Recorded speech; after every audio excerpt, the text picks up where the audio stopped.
मी Gargi Goregaonkar news 18 Lokmat मध्ये तुम्हा सर्वांचं स्वागत करते। बुलेटिनची सुरुवात अत्यंत महत्त्वाच्या बातमीने करतोय। देवेंद्र फडणवीसांच्या शपथविधीची जय्यत तयारी आझाद मैदानामध्ये करण्यात आली असून देशभरातील अनेक दिग्गज या सोहळ्याला उपस्थित राहणार आहेत। महायुतीच्या शपथविधी सोहळ्याला 19 राज्याच्या मुख्यमंत्र्यांना सुद्धा निमंत्रण देण्यात आले।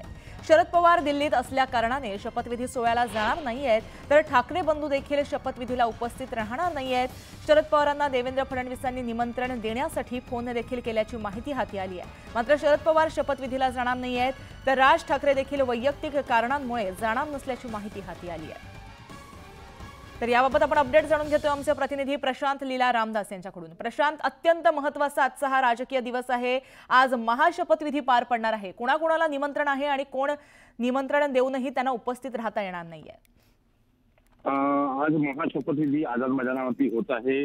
देवेंद्र फडणवीसांनी प्रयत्न आहे की खास करून देवेंद्र फडणवीस प्रयत्न करते की सर्व विरोधी पक्षांना देखील निमंत्रित करा। त्यासाठी देवेंद्र फडणवीसांनी शरद पवार यांना फोन केला, पण त्यांनी कारण दिले की संसदेचे अधिवेशन सुरू असल्यामुळे शरद पवार उपस्थित राहणार नाही, आता देवेंद्र फडणवीस यांना केलं। दुसरीकडे उद्धव ठाकरे यांना देखील या शपथविधी सोहळ्यासाठी निमंत्रित करण्यात आले आहे। मात्र उद्धव ठाकरे, आदित्य ठाकरे हे दोघेही येथे कार्यक्रमाला सहभागी होणार नाही। त्यानंतर राज ठाकरे यांच्या संदर्भात देखील माहिती घ्यायची की वैयक्तिक कारणामुळे ते देखील आजच्या शपथविधी कार्यक्रमात सहभागी होणार नाही अशी माहिती पुढे आली आहे। तर साधारणतः ज्या पद्धतीने देवेंद्र फडणवीसांचा प्रयत्न आहे की सर्व विरोधी पक्षांना फोन करून निश्चितपने शपथविधी कार्यक्रमासाठी निमंत्रित करायचं, पण या निमित्ताने असं दिसतंय की साधारणतः यामध्ये